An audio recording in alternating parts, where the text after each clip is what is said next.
Student okay biology में आपका स्वागत है। इस वीडियो में हम एक और महत्वपूर्ण टॉपिक शुरू करने जा रहे हैं जिसका नाम है अवतल दर्पण। और जो उत्तल दर्पण है उससे बनने वाले प्रतिबिंब यानी उनसे किस तरह से प्रतिबिंब बनते हैं। तो इससे पिछले वाले वीडियो में हमने पढ़ा था कि गोले दर्पण होते हैं जो एक खोखले गोले के भाग माने जाते हैं। तो इस तरह से हमने एक खोखला गोला बना लिया और इसके हम दो प्रतिबिंब बना लेते हैं। अगर हम उसकी ऊपरी सतह पर पॉलिश कर देते हैं तो ये अवतल दर्पण बन जाता है। और इसकी परावर्तक सतह है वो अंदर धसी हुई सतह करती है। इसकी परावर्तक सतह का जो मध्य बिंदु होता है वो ध्रुव कहलाता है। इसके जो गोले की जो केंद्र होता है उसको हम वक्रता केंद्र बोलते हैं। वक्रता केंद्र ध्रुव को मिलाने वाली सीधी रेखा को हम मुख्य अक्ष कहते हैं। और जिस बिंदु पर प्रकाश किरणें मिलती है उसको अपन फोकस कहते हैं। तो ये इसके प्रमुख चिन्ह हो गए जो अपन काम में लेंगे। इसी तरह से जैसे अगर हम वस्तु को रखेंगे हमेशा बाईं तरफ, वस्तु कहाँ रखेंगे, हम वस्तु को रखेंगे दर्पण से बाईं ओर रखेंगे। वस्तु जिसको अपन बिंब भी कहेंगे, बिंब या वस्तु को अपन बाईं तरफ रखेंगे। इसी तरह से अगर हम इसके अंदर धसे हुए भाग पर पॉलिश कर दें तो जो दर्पण बनता है वो उत्तल दर्पण बनता है। और इसके बाईं तरफ हम वस्तु रख देते हैं। ये प्रकाश की किरणों को फैलाने का काम करता है। ये इसका ध्रुव हो गया, पी हो गया। और ये इसका जो वक्रता केंद्र सी हो गया। और वक्रता केंद्र ध्रुव को मिलाने वाले सीधी रेखा को मुख्य अक्ष कहते हैं। जहाँ पर प्रकाश की किरणें मिलती हैं उसको, प्रकाश की किरणें मिलती हुई प्रतीत होती है उसको फोकस कहते हैं। तो दर्पण से प्रतिबिंब समझने के लिए हमें इनके जो चिन्ह है वो समझने पड़ेंगे। और एक चीज़ आपने ये नोट की होगी कि जैसे दर्पण में हम दर्पण के सामने जाते हैं तो प्रतिबिंब है वो आगे की तरफ खिसकता रहता है, आगे की तरफ नहीं खिसकेगा। ये प्रतिबिंब जो है वो हमारे सामने की तरफ आता हुआ रहेगा इस तरह से। तो जैसे अपन एक समतल दर्पण के सामने, जैसे एक समतल दर्पण है, उस समतल दर्पण के सामने जब हम खड़े होते हैं तो जब हम दूर जाते हैं तो वो प्रतिबिंब भी दूर जाता प्रतीत होता है। जब हम नज़दीक आते हैं तो वो प्रतिबिंब भी नज़दीकी या हमारी तरफ आता हुआ प्रतीत होता है। तो जिस जैसे हम वस्तु को दर्पण की तरफ लेके आते हैं तो दर्पण के अंदर जो प्रतिबिंब बनता है वो भी हमारी तरफ आता है। तो इसकी दिशा इस तरह से दोनों आमने सामने होगी। तो ये भी आप थोड़ा ध्यान रखिएगा दर्पण में। तो सबसे पहले अपन अवतल दर्पण की स्थितियाँ पढ़ेंगे। तो अवतल दर्पण को पढ़ने से पहले देखो आप एक ये अपन दर्पण को ध्यान में रखना है। ये अवतल दर्पण है, हम इसके ऊपरी सतह पर पॉलिश कर दें तो इसकी परावर्तक सतह होती है अंदर धसी हुई। तो ये अवतल दर्पण हो गया। तो अवतल दर्पण में सबसे पहले अपने इसका बीच का बिंदु ले लेते हैं, इसकी परावर्तक सतह का, जिसको हम ध्रुव कह रहे हैं। ये तो गया इसका ध्रुव। और ये चूँकि एक का खोखले गोले का भाग माना जाता है तो इसका केंद्र बिंदु हो गया सी, जिसको अपन वक्रता केंद्र बोलते हैं। इन दोनों को मिलाने वाली सीधी रेखा को मुख्य अक्ष कहते हैं। और जहाँ पर वास्तव में किरणें मिलती है उसको फोकस या कैपिटल एफ कहते हैं। अब आप ध्यान रखिएगा, अब हमें एक बस ये चीज़ें ध्यान रखनी है कि सबसे पहले हम वस्तु को इधर रखेंगे। वस्तु या जिसको अपन बिंब भी कहते हैं उस बिंब को हम बाईं तरफ रखेंगे, जो दर्पण के बाईं ओर रखी जाएगी। ये हमेशा ध्यान रखिएगा, दर्पण के वस्तु को हम बाईं तरफ ही रखेंगे। तो सबसे पहले हम जैसे वस्तु अनंत पर स्थित है तो अनंत पर अपन वस्तु को दिखाते नहीं, अनंत से प्रकाश की किरणें आती है और वो प्रकाश की किरणें आकर मिल जाती है यहाँ पर मुख्य फोकस पर, यहाँ पर मिल गई। अब जब अनंत पे थी वस्तु तो पहले ये एक कंडीशन आप ध्यान रखिएगा कि जब वस्तु अनंत पर होती है, अनंत से तो आगे कुछ होता भी नहीं है, तो जब वस्तु अनंत पर होती है तो प्रतिबिंब कहाँ बनता है, ये फोकस पर बनता है। अब आप प्रतिबिंब को अनंत जो वक्रता केंद्र है, अनंत और वक्रता केंद्र के बीच में ले आओ कहीं पर भी। तो ये पहले फर्स्ट पोजीशन में ये मुख्य फोकस पर था। अब जिस जैसे आप बिंब को या वस्तु को दर्पण के पास लेके आओगे, ये जो प्रतिबिंब है वो सामने की तरफ खिसकता जाएगा इस तरह से। तो पहली स्थिति में यहाँ था, अब ये खिसक कर इनके बीच में आ जाएगा। ये सी और एफ है, वक्रता केंद्र और फोकस, इसके बीच में आ जाएगा कहीं भी। ये भी बीच, यहाँ पर पूरा ये बीच में है। तो मान लीजिए अब वस्तु को अपन थोड़ा सा नज़दीक लेके आ गए वक्रता केंद्र और अनंत के बीच में, तो यहाँ पर प्रतिबिंब बन जाता है सी और एफ के बीच में। अब वस्तु को हम रख देते हैं सी पर ही। तो जैसे वस्तु को अपने सी पर रख दिया तो ये प्रतिबिंब भी अब सी पर आकर बन गया। तो एकमात्र ऐसी स्थिति आती है जब वस्तु का प्रतिबिंब है वो वस्तु के बिल्कुल बराबर ऊंचाई का बनेगा। तो वो होता है जब वस्तु वक्रता केंद्र पर होती है तो प्रतिबिंब भी वक्रता केंद्र पर बनता है। अब हम वस्तु को उठा के सी और एफ के बीच में रख देते हैं। तो जो ये प्रतिबिंब पहले सी पर बना था वो सी से आगे चला जाएगा, यानी वक्रता केंद्र से दूर हो जाएगा, यहाँ बन जाएगा। अब हम वस्तु को थोड़ा और खिसका के मुख्य फोकस पर रख देते हैं। तो अब ये प्रतिबिंब क्योंकि सी के तो आगे बन गया था, अब जाके ये अनंत पर बनेगा, तो अनंत पर जाके बन जाएगा। और जब हम एफ और इस ध्रुव जो होता है इसके बीच में वस्तु को रख दें, तब पहले जब वस्तु एफ पे थी तब अनंत पर प्रतिबिंब बन गया था। अब जब हम वस्तु एफ और पी ध्रुव के बीच में रखेंगे तो यहाँ पर तो इधर तो बनेगा नहीं, और पीछे की तरफ आभासी और सीधा प्रतिबिंब बनेगा। तो अपन देखिए इस तरह से इसको समझते हैं। तो आप एक कंडीशन ध्यान रखिएगा कि जब वस्तु अनंत पर होती है तो प्रतिबिंब कहाँ बना, एफ पर बनेगा। अब जब यहाँ पर बनता है प्रतिबिंब तो बहुत ही छोटा होता है, बिंदु के आकार का होता है। अब यहाँ से बिंदु का आकार थोड़ा थोड़ा बड़ा होना चालू होता है।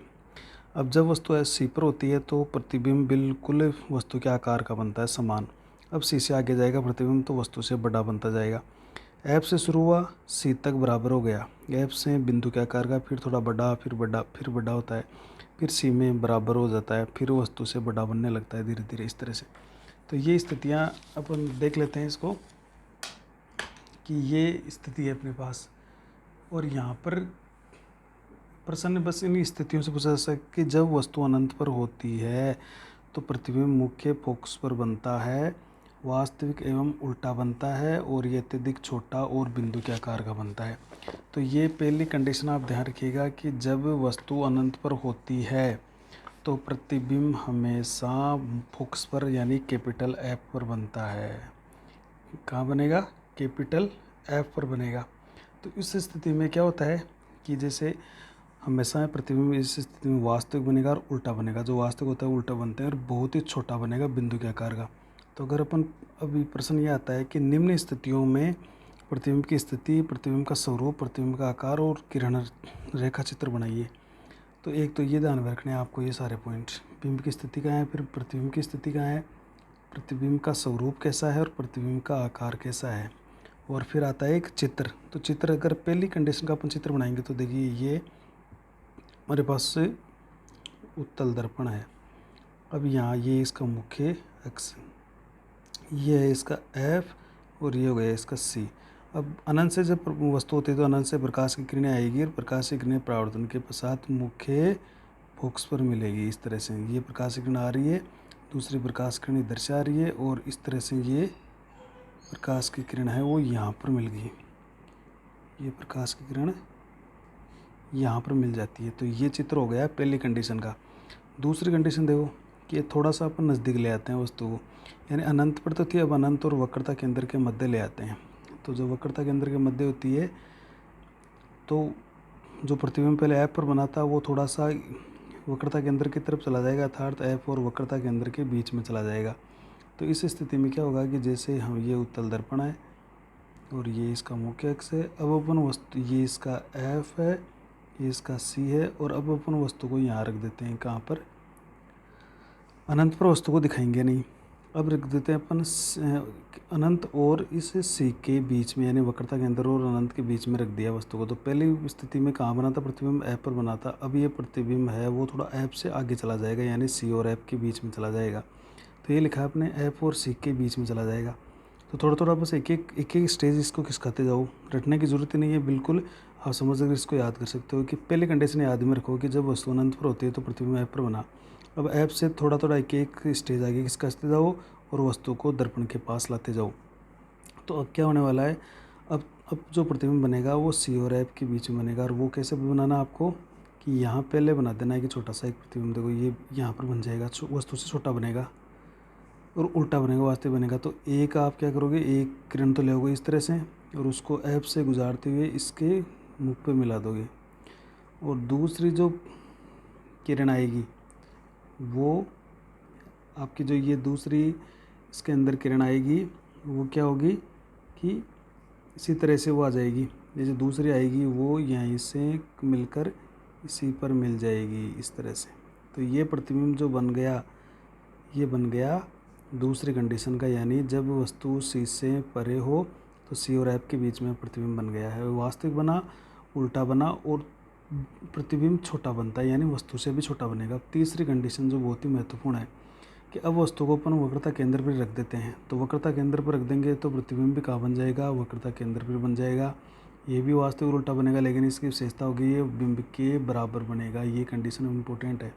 प्रश्न आ सकता है कि किस स्थिति में प्रतिबिंब बिंब के बराबर बनता है। तो वो कब बनता है, जब वस्तु वक्रता केंद्र पर होती है। जैसे ये एक हम दर्पण बना लेते हैं, इसका मुख्य अक्ष खींच लेते हैं, ये इसका हम ऐप ले लेते हैं, ये इसका वक्रता केंद्र ले लेते हैं। अब हमने वस्तु को रख दिया वक्रता केंद्र पर ही। तो अब जो प्रतिबिंब बनेगा वो भी वक्रता केंद्र पर ही बनेगा और वस्तु के बराबर बनेगा। तो एक तो क्या होगा कि यहाँ से प्रकाश की किरण जाएगी और वो फोकस से होती हुई इसके आपके इस यहाँ पर मिलेगी, दोनों स्थितियाँ होगी। और एक है वो प्रकाश की किरण इस फोकस से गुजरेगी और इस तरह से इसके मुख पर मिल जाएगी। तो ये दो तरीके इसके आप प्रकाश किरणों को मिलाने के। ये पर पहले पढ़ चुके हैं कि किस तरह से ये परावर्तन होता है। तो यहाँ पर ये प्रतिबिंब बन गया, जहाँ पर दोनों किरणें मिल जाती हैं वहाँ पर प्रतिबिंब बना। तो ये बहुत ही महत्वपूर्ण स्थिति है कि जब वस्तु सी पर होती है तो प्रतिबिंब सी पर बनता है और वस्तु के बराबर बनता है, और वास्तविक और उल्टा बनता है। अब देखिए आगे की जो स्थिति आएगी, जब आप सी से आगे वस्तु को रखोगे तो प्रतिबिंब बड़ा बनता जाएगा। अब चौथी स्थिति है वक्रता केंद्र और हम फोकस के बीच में वस्तु को रख दें। वक्रता केंद्र और फोकस के बीच में वस्तु को रख दें तो प्रतिबिंब कहाँ चला जाएगा, वक्रता केंद्र से दूर चला जाएगा। ये भी वास्तविक और उल्टा बनेगा और प्रतिबिंब बड़ा बनेगा। तो चौथे कंडीशन में क्या हो जाएगा, चौथी कंडीशन में ये हो जाएगा कि हम जैसे ये मुख्य अक्ष बना देते हैं, ये इसका एफ है और ये इसका सी है। अब हम रख देते हैं वस्तु को सी और एफ के बीच में रख दिया हमने वस्तु को। तो पहले ये वस्तु जब सी पर थी प्रतिबिंब सी पर बना, अब ये सी से परे चला जाएगा प्रतिबिंब और वस्तु से बड़ा बनेगा। तो आप वस्तु ध्यान रखिए, वस्तु से इसको बड़ा बना लो। अब यहाँ से आप प्रकाश किरण ले और इस तरह से इसको यहाँ से मुख्य फोकस से होते हुए इसे गुजार दो। इसी तरह से एक प्रकाश किरण इस मुख्य फोकस से गुजरती है और फिर ये इस तरह से समांतर हो जाती है। तो यहाँ पर ये प्रतिबिंब बन गया। ये चौथी कंडीशन का बना है कि जब वस्तु वक्रता के अंदर और फोकस के बीच में हो तो जो प्रतिबिंब है वो सी से परे चला गया। देखो सी से आगे चला गया थोड़ा सा एक स्टेज के अंदर। पांचवी कंडीशन देखो, अब ये वस्तु से पहली बार बड़ा प्रतिबिंब बना है। तो पहली बार बड़ा प्रतिबिंब कब बनता है, जब वस्तु सी और एफ के बीच में होती है। सी पर होती है तो वो बराबर बना। अब सी और एफ के बीच में रख दिया तो प्रतिबिंब सी से थोड़ा आगे चला गया। पांचवी कंडीशन में देखो, अब वस्तु को अपन मुख्य फोकस पर ही रख देते हैं। तो मुख्य फोकस पर रख देंगे तो प्रतिबिंब कहाँ बनेगा, अनंत पर बनेगा। और अनंत पर बनेगा मतलब वो वास्तविक और उल्टा बनेगा और वो बहुत ही बड़ा बनेगा। मतलब स्थिति क्या आती है कि ये स्थिति आएगी कि ये हम अवतल दर्पण ले लेते हैं और इस तरह से हम ये एफ और ये सी, और अब हम वस्तु को रख देते हैं एफ के ऊपर। तो अब ये प्रतिबिंब है वो अनंत पे जाके बनेगा, यानी इस तरह से जाके बनेगा। और ये जो प्रतिबिंब बनेगा ये अनंत पे जाके बनेगा। तो इस स्थिति के अंदर जैसे ये प्रकाश की जो किरणें हैं ये आगे जाके इस तरह से तो मिल नहीं रही है, इस तरह से इसको बनाते हैं। देखिए पांचवी कंडीशन को कि ये एक अवतल दर्पण है, इसका मुख्य अक्ष ये बना देते हैं और मुख्य अक्ष बनाने के पश्चात अपन यहाँ से इसको ले लेते हैं। ये एफ हो गया और ये इसका सी हो गया। एफ पर हमने वस्तु को रखा है। एफ पर जब हमने वस्तु को रख दिया तो क्या करेंगे, एक तो प्रकाश की किरण देखो इधर से आई तो मुख्य फोकस से गुजरती हुई आगे चलेगी। दूसरी प्रकाश की किरण यहाँ पर गिरी और इस तरह से ये आगे चलेगी। तो ये प्रकाश की किरण ऐसा लग रहा है कि आगे जाकर इस तरह से आगे जाकर मिलेगी। तो जब ये आगे जाकर मिलेगी तो बहुत बड़ा एक प्रतिबिंब बन जाएगा। तो ये स्थिति कब है, जबकि जब वस्तु एफ पर होती है तो प्रतिबिंब अनंत पर जाके बनता है, बहुत बड़ा बनेगा, वास्तविक और उल्टा बनेगा। और लास्ट कंडीशन देखो, जब वस्तु अपन थोड़ा और नज़दीक ले आए यानी मुख्य फोकस और ध्रुव के बीच में ले आए तो अब प्रतिबिंब दर्पण के पीछे चला जाएगा, जो कि आभासी बनेगा, सीधा बनेगा और बहुत बड़ा बनेगा। एक ही कंडीशन है जिसके अंदर वस्तु का प्रतिबिंब आभासी और सीधा बनता है। वो कंडीशन कौन सी है इसमें, कि जब अपन मुख्य फोकस और ध्रुव के बीच में रख दें या ध्रुव पर रख दें। तो मुख्य फोकस और ध्रुव के बीच में अगर अपन वस्तु को रख दें तो आभासी और सीधा बनता है, ये बहुत ही बड़ा प्रतिबिंब बनता है। ये 6 नंबर की कंडीशन किस तरह से रहेगी, इस तरह से हो जाएगी। कि इधर हम वस्तु को रख रहे हैं, ये इसका एफ है और ये इसका सी। अब वस्तु को रख रहे हैं अपन एफ और सी के बीच में। तो इस तरह से अपन देखेंगे तो इधर तो ये कभी भी प्रतिबिंब नहीं बनेगा, क्योंकि ये दोनों किरणें चौड़ी हो रही है तो कभी भी आगे जाकर मिलेगी नहीं। तो इसको अगर पीछे की तरफ अपन बढ़ाएं तो ये यहाँ से आती हुई प्रतीत होगी। तो ये जो प्रतिबिंब बनेगा ये हमेशा आभासी बनेगा और सीधा बनेगा। दर्पण के पीछे बनेगा, आभासी और सीधा बन जाएगा, देखो ये। और वस्तु से बड़ा बनेगा, वस्तु से इतने गिरे वस्तु से बड़ा बनेगा, सीधा बनेगा लेकिन आभासी दिखाई देगा। कब? जब वस्तु एफ और ध्रुव के बीच में होती है, यथार्थ मुख्य फोकस से और ध्रुव के बीच में हो तो दर्पण के पीछे की तरफ जाके ये पीछे बन गया देखो। लेकिन ये कैसा बना? आभासी और सीधा, और वस्तु से बड़ा भी बन जाता है। तो ये 5 स्थितियां हैं अवतल दर्पण की जो आपको याद रखनी है। बस आपको सिर्फ एक कंडीशन याद रखनी है कि जब वस्तु अनंत पर होती है तो प्रतिबिंब एफ पर बना। अब वस्तु को जैसे यहाँ लेके आएंगे तो प्रतिबिंब, जब वस्तु को सी से परे रखेंगे तो प्रतिबिंब एफ से थोड़ा आगे चला जाएगा। जब वस्तु को सी पर रखेंगे तो प्रतिबिंब भी सी पर चला गया। जब सी से और एफ के बीच में वस्तु को लेके आएंगे तो प्रतिबिंब सी से आगे चला जाएगा। यानी जैसे जैसे हम इस तरह से प्रतिबिंब को दर्पण की तरफ लाते हैं, प्रतिबिंब भी सामने की तरफ खिसकता हुआ रहता है। तो ये इस तरह से आप इसको याद करोगे। तो अवतल दर्पण की बहुत सारी स्थितियाँ, इसमें आप ज़्यादातर देख रहे हो कि वास्तविक और उल्टा प्रतिबिंब बनता है। और कुछ कंडीशन, जब वस्तु सी पर होती है तो उससे पहले की स्थितियों में छोटा बन रहा था, सी पर बराबर बन रहा था, सी से आगे की स्थितियों में बड़ा प्रतिबिंब बनता रहता है। अब देख लेते हैं अपन उत्तल दर्पण की।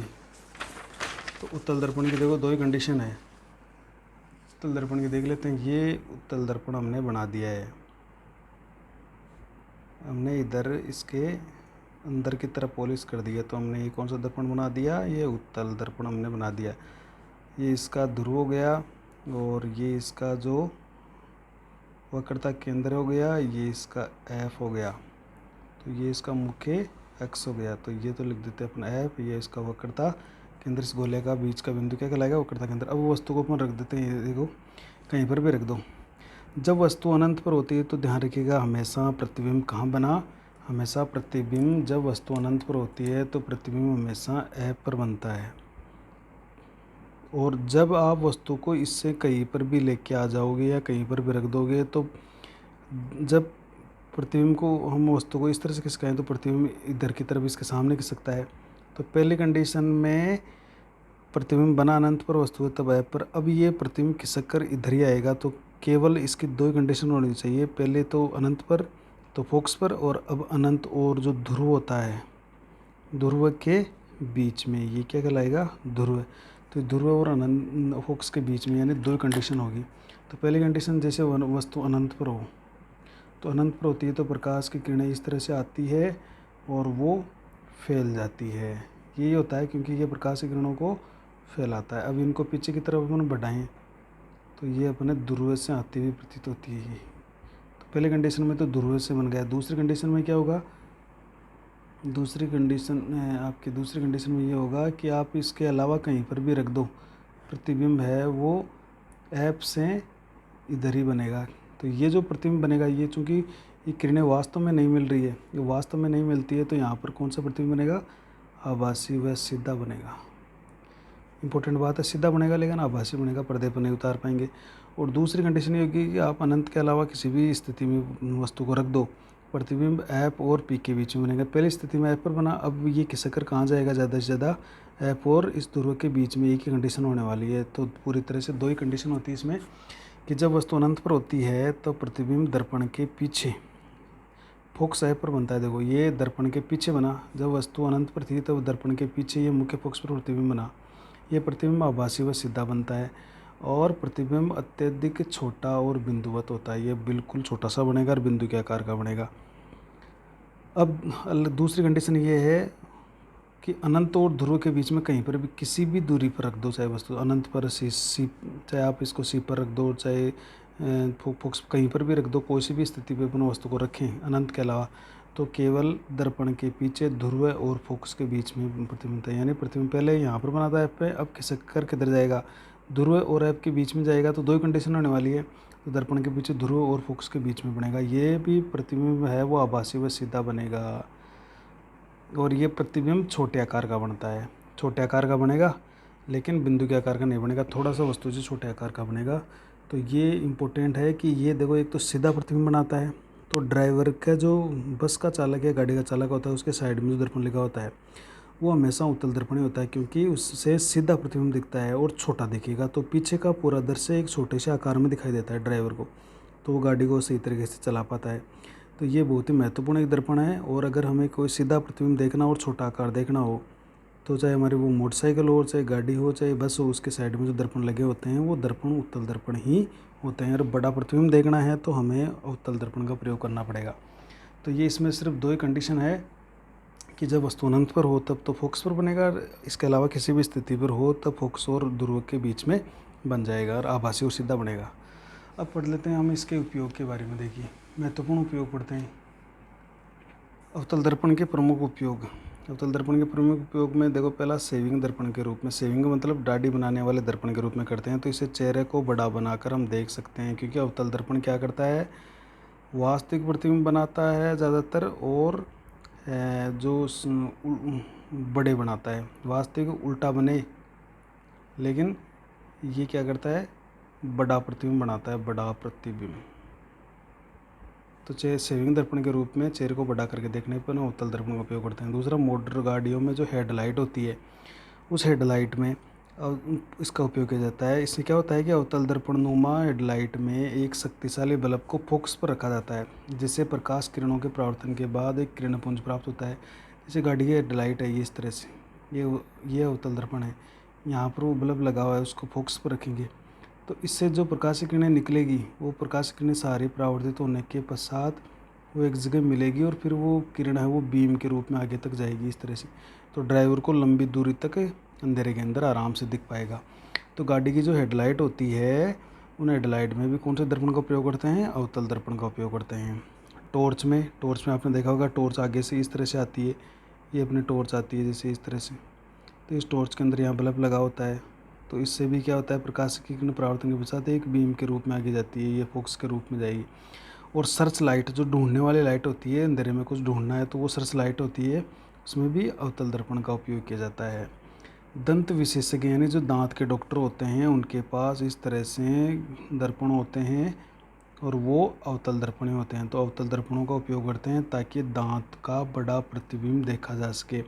जैसे दांत होता है तो दांत को वो बड़ा करके देखते हैं कि इस दांत के अंदर क्या है, तो दांत का जो भी भाग देखना होता है वो अवतल दर्पण का उपयोग करते हैं उसको बड़ा करके देखने में। इसी तरह से परावर्तक जो टेलीस्कोप होते हैं जिसमें अपन चंद्रमा, सूर्य या अन्य तारों को देखते हैं, तो उसमें भी अवतल दर्पण का उपयोग करना चाहिए। तो हमें सीधी आंखों से नहीं देखना चाहिए, क्योंकि सीधी आंखों से देखने पर प्रकाश की किरणें एक जगह इकट्ठी हो जाती है, जिससे रेटिना को नुकसान होता है और आंखों की रोशनी भी जा सकती है। तो हमें टेलीस्कोप का उपयोग करते हैं जिसमें अवतल दर्पण लगे होते हैं, उसका उपयोग करते हैं उसको देखने पे। देखो, वास्तविक जीवन में बड़े किरण पुंजों की प्राप्ति के लिए परवलय दर्पणों का उपयोग किया जाता है, जैसे टेलीस्कोप और गाड़ी की हेडलाइट। परवलय का मतलब होता है जब अवतल दर्पण को हम यू आकार का रूप धारण दे देते हैं। किसी अवतल दर्पण को जब यू आकार का रूप दे देते हैं तो हम उसको कहते हैं परवलय। क्या कह देंगे, जब अवतल दर्पण को यू आकार का रूप दे देते हैं, यू आकार के अंदर उसको ढाल देते हैं, तो उसको परवलय बोलते हैं। तो ये और भी ज़्यादा दक्ष होता है और ये किरणपुंज को प्रकाश को दूर तक भेजने की मदद करता है। अब पढ़ते हैं उत्तल दर्पण का उपयोग। देखो, उत्तल दर्पण में भी हमने पढ़ा था कि उत्तल दर्पण का महत्वपूर्ण उपयोग क्या है। तो उत्तल दर्पण में देखो, वाहनों में चालक जो ड्राइवर होता है उसके सहायता के लिए पश्च दर्शक दर्पण का मतलब है पीछे के दृश्य का देखने वाले दर्पण, जिसको रियर व्यू मिरर भी बोलते हैं। और पार्श्व दर्पण यानी साइड मिरर, जो साइड में लगे होते हैं गाड़ी के दोनों तरफ, तो उनमें ड्राइवर देखता रहता है और अपने पीछे के दृश्य को देखता रहता है। तो चालक की सहायता के लिए पश्च दर्शक दर्पण और पार्श्व दर्पण के रूप में उत्तल दर्पणों का उपयोग किया जाता है, जिनकी सहायता से चालक अपने पीछे का दृश्य और वाहनों की स्थिति का सही अनुमान लगाते हैं। कई बार ये प्रश्न आ जाता है कि चालक को गाड़ी के साइड मिरर के रूप में उत्तल दर्पण का उपयोग क्यों किया जाता है। तो इसका कारण यही है कि इससे सीधा प्रतिबिंब बनता है और छोटा प्रतिबिंब बनता है, इसलिए पीछे के दृश्य को छोटे रूप में और सीधे रूप में हम आराम से देख सकते हैं, तो अपन को उसका ज्ञान हो जाता है कि पीछे क्या साधन आ रहा है, तो चालक है वो सही तरीके से गाड़ी को चला पाता है। तो इसका कारण ये है कि जो उत्तल दर्पण होते हैं वो सीधे और छोटे प्रतिबिंब बनाते हैं, और जिससे ड्राइवर आराम से उन प्रतिबिंब को देखकर अपनी गाड़ी को चलाता है। तो ये ध्यान रखना है कि वाहन में चालक के दोनों तरफ जो दर्पण लगे होते हैं वो उत्तल दर्पण होते हैं, और जिससे वो पीछे का दृश्य देखता है ताकि गाड़ी को सही तरीके से चला पाए। एटीएम मशीन्स होती है बैंक के अंदर, उसमें सुरक्षा के लिए एक उत्तल दर्पण का उपयोग किया जाता है। आजकल उत्तल दर्पण लगाए जाने लगे हैं ताकि ग्राहक को उसके पीछे का दृश्य आराम से दिख जाए। जैसे एटीएम होता है तो उस एटीएम के अंदर दर्पण लगे होते हैं, तो उसमें जो जो जो व्यक्ति खड़ा होता है उस व्यक्ति को पीछे का सारा दृश्य उस दर्पण में दिख जाता है, और उसको पता लग जाता है कि पीछे पीछे कौन खड़े हैं। तो सुरक्षा की दृष्टि के लिए उत्तल दर्पण लगाए जाते हैं एटीएम में, ताकि जो ग्राहक होते हैं वो अपने पीछे का सारा दृश्य आराम से देख सके। तो ये दोनों ही महत्वपूर्ण प्रश्न है। एक तो प्रश्न ऐसे आता है कि उत्तल दर्पण के प्रमुख उपयोग लिखिए, या उत्तल दर्पण के प्रमुख प्रयोग लिखिए, या सीधा सा प्रश्न आ जाता है कि दांत का डॉक्टर दंत विशेषज्ञ किस प्रकार के दर्पण का उपयोग करता है, तो अवतल दर्पण का उपयोग करता है। गाड़ी के हेडलाइट में कौन सा दर्पण होता है, तो वो अवतल दर्पण होता है। चेहरे को बड़ा देखने में कौन सा दर्पण का इस्तेमाल करते हैं, तो अवतल दर्पण को। ड्राइवर के साइड में पश्च दृश्य देखने के लिए कौन सा दर्पण होता है, तो उत्तल दर्पण। एटीएम में कौन सा लगा होता है, उत्तल दर्पण। और साइड मिरर के रूप में कौन सा दर्पण लगा होता है, तो वो उत्तल दर्पण है। तो इस तरह से आप इसका प्रश्न का उत्तर दोगे। इसी तरह से अब इन स्थितियों से प्रश्न आता है कई बार, जैसे आपको भी स्थितियाँ बताई। प्रश्न परीक्षा में इस तरह पाया जाता है कि अवतल दर्पण से निम्न स्थितियों में बनने वाले प्रतिबिंब की स्थिति, प्रतिबिंब का स्वरूप, प्रतिबिंब का आकार और किरण रेखा चित्र बनाइए। तो ये जो आपको रेखा चित्र भी बना के दिए हैं सारे, ये रेखा चित्र जो अपने 5 कंडीशन के 6 कंडीशन के बनाए हैं, वो रेखा चित्र याद कर लेने हैं और इसके नीचे लिख देना है चित्र। जैसे ये है चित्र जब वस्तु कहाँ हो, अनंत पर हो, और ये कहाँ हो, चित्र जब अनंत व सी के बीच में हो, सी के मध्य हो। तो ये इस टेबल से आप आराम से याद कर सकते हो कि एक कंडीशन याद रखनी है आपको, तो अनंत वाली। अनंत पर जब होती है तो फोकस पर, फिर जैसे जैसे आप एक एक स्टेप बढ़ाओगे ये फोकस से दूर हटता जाएगा और उसको एक एक स्टेप नज़दीक लेके आ जाओ। तो यहाँ पर प्रश्न ये आता है कि निम्न स्थितियों में प्रतिबिंब की स्थिति, प्रतिबिंब का स्वरूप, प्रतिबिंब का आकार और किरण रेखा चित्र बनाइए। तो आपको ये स्थितियाँ याद रखनी है, इसमें प्रतिबिंब की स्थिति याद रखनी है, प्रतिबिंब कैसा बनता है, प्रतिबिंब का आकार कैसा है, और ये जो किरणों के जो चित्र होते हैं, इस तरह से बोर्ड में परीक्षा में प्रश्न पूछे जाते हैं। इसी तरह से उत्तल दर्पण की केवल 2 स्थितियाँ हैं। उत्तल दर्पण में 2 स्थितियाँ होती है, फोकस पर और फोकस और ध्रुव के बीच में। तो उसको भी अभी याद कर लीजिए। अगले वीडियो में अपन जो लेंस होंगे उसके बारे में चर्चा करेंगे।